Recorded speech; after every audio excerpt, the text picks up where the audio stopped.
નમસ્કાર મિત્રો.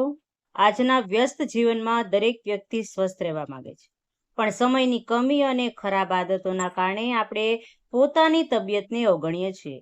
પણ સારા સમાચાર એ છે કે સ્વસ્થ રહેવું મુશ્કેલ નથી. જો તમે રોજિંદી જીવનમાં નાના બદલાવ કરો છો તો તમારું શરીર અને મન બંને તંદુરસ્ત રહી શકે છે. આજના વિડીયોમાં હું તમને જણાવીશ સ્વસ્થ રહેવાના 15 સરળ અને અસરકારક ઉપાય, જે તમે આજથી શરૂ કરી દેશો. તો ચાલો શરૂ કરીએ. પહેલું છે, સવારે વહેલા ઉઠો. સવારે વહેલા ઉઠતાથી તમારું મન તાજું રહે છે અને દિવસ વધારે ઉર્જા સાથે પસાર થાય છે.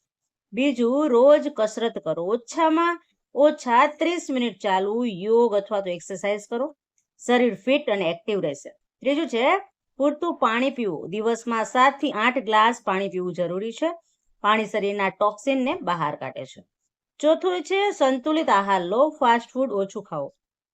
ફળ, શાકભાજી, દાળ અને પ્રોટીનયુક્ત ખોરાક વધારે લો.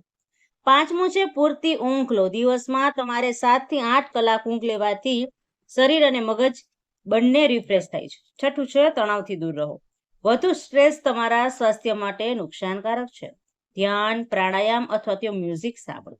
સાતમું છે, રોજ હસતા રહો. હાસ્ય સૌથી સારી દવા છે. હસવાથી મન ખુશ રહે છે અને ઇમ્યુનિટી વધે છે.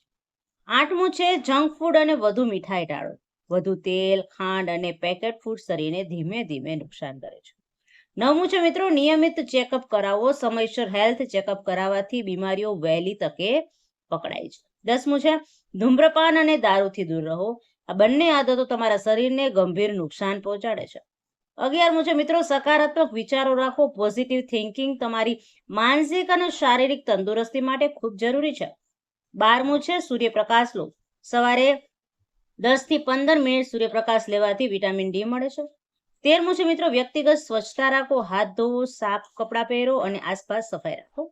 14મું છે મિત્રો, સમયસર ખાવાની ટેવ પાડો. અનિયમિત ખોરાક પાચન તંત્રને નુકસાન પહોંચાડે છે. 15મું છે, રોજ કંઈક નવું શીખો. મગજ એક્ટિવ રહેશે, જીવનમાં તમારો ઉત્સાહ વધશે.